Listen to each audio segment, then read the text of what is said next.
Hi friends, இன்னைக்கு ரொம்பவே டேஸ்டியான கத்திரிக்காய் உருளைக்கிழங்கு போட்டு சுண்டல் குழம்பு தாங்க பார்க்க போறோம். நல்ல கிராமத்து டேஸ்ட்ல சூப்பராகவே இருக்குங்க. இப்போ இந்த ஈஸியான சுண்டல் குழம்ப எப்படி செய்யறதுன்னு பார்க்கலாம். அதுக்கு முன்னாடி நம்ம சேனலை சப்ஸ்கிரைப் பண்ணாதவங்க சப்ஸ்கிரைப் பண்ணி ஒரு சப்போர்ட் கொடுங்க. இப்போ இந்த சுண்டல் குழம்பு செய்யறதுக்காக 200 கிராம் அளவுக்கு சுண்டலை நான் நைட்டே ஊற போட்டு எடுத்து வச்சிருக்கேங்க. அடுப்புல கடாய் வச்சிருக்கேன். கடாயில 1 டேபிள் ஸ்பூன் போல ஆயில் சேர்த்துக்கலாம்.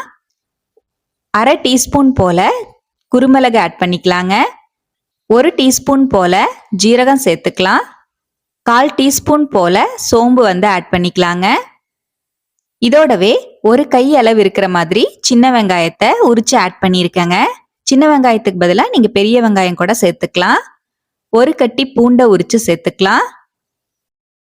இதோடவே சின்னதா ஒரு துண்டு இஞ்சியை கட் பண்ணி ஆட் பண்ணியிருக்கேங்க. இஞ்சி அதிகமா சேர்த்தாதீங்க, கம்மியா ஆட் பண்ணிக்கோங்க. எல்லாத்தையும் சேர்த்து நல்லா வதக்கி விட்டுக்கலாம். வெங்காயம் நல்லா வதங்கிட்டு இருக்குங்க. இதோடவே 2 சில்லு தேங்காவை பொடியா கட் பண்ணி சேர்த்துக்கலாம். தேங்காவையும் சேர்த்து நல்லா வதக்கி விட்டுக்கலாம். இதோட ஒரு 1/4 டீஸ்பூன் போல மஞ்சள் பொடி ஆட் பண்ணிக்கலாம். 2.5 டீஸ்பூன் இருக்கிற மாதிரி மல்லிப்பொடி சேர்த்துக்கிறேன். 1 டீஸ்பூன் இருக்கிற மாதிரி மிளகாத்தூள் ஆட் பண்ணிக்கலாங்க. உங்க காரத்துக்கு தகுந்த மாதிரி மிளகாத்தூள் சேர்த்துக்கோங்க. 1 டீஸ்பூன் போல கரம் மசால் தூள் சேர்த்துக்கலாம். பொடி எல்லாம் சேர்த்துட்டு நல்லா வதக்கி விட்டுருவோம். பொடியெல்லாம் சேர்த்து நல்லா இந்த அளவுக்கு வதக்கி விட்டுட்டேங்க. பொடியெல்லாம் சேர்த்து நல்லா வதக்கி விட்டாச்சு. இப்போ மிக்சி ஜாருக்கு மாற்றி நல்லா ஆறுனதுக்கு அப்புறமா தேவையான அளவுக்கு தண்ணி சேர்த்து நைஸாக அரைச்சி எடுத்து வச்சுக்கலாம். சுண்டல் குழம்ப இன்னைக்கு நம்ம குக்கரில் தாங்க செய்ய போகிறோம்.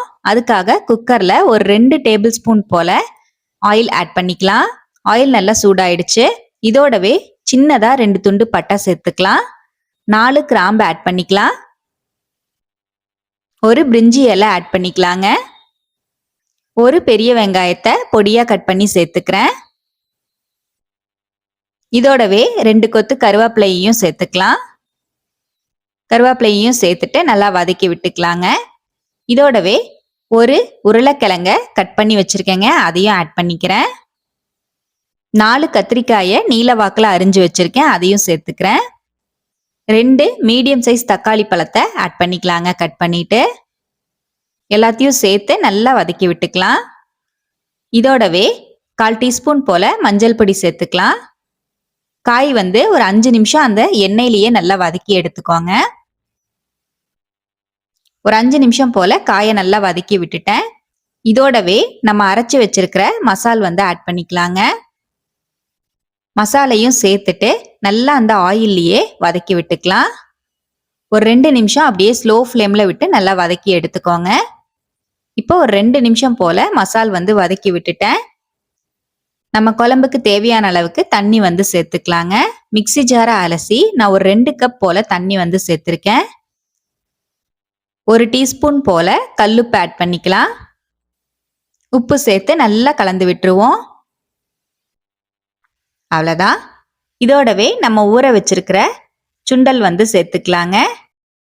8 மணி நேரம் போல சுண்டல் ஊற வைக்கணுங்க. நான் நைட்டே ஊற போட்டிருந்தேன். சுண்டலையும் சேர்த்துட்டு நல்லா கலந்து விட்டுருவோம். இப்போ குக்கரோட மூடி போட்டு மூடி ஒரு 5 விசில் விட்டு எடுத்துக்கலாங்க. அவ்வளோதான். ஒரு 5 விசில் விட்டு இறக்கிட்டேன். நல்லா சூப்பரா வீடே மணக்கிற மாதிரி சுண்டல் குழம்பு ரெடி ஆயிடுச்சுங்க. நல்லா கம கமன்னு சூப்பரான ஸ்டைலில் சுண்டல் குழம்பு சூப்பராகவே ரெடி ஆயிடுச்சு. நல்லா எண்ணெய் எல்லாம் மிதந்துக்கிட்டு எவ்வளோ சூப்பராக இருக்கு பாருங்க. சாதத்துக்கு மட்டும் இல்லாமல் தோசை, இட்லிக்கும் சப்பாத்திக்கும் கூட ரொம்பவே சூப்பராக இருக்குங்க. இதே ஸ்டைலில் நீங்களும் சுண்டல் குழம்பு ட்ரை பண்ணி பாருங்க. ரொம்பவே டேஸ்டாக இருக்கும். ட்ரை பண்ணி பார்த்துட்டு எப்படி வந்ததுன்னு மறக்காம கமெண்ட்ல ஷேர் பண்ணுங்க.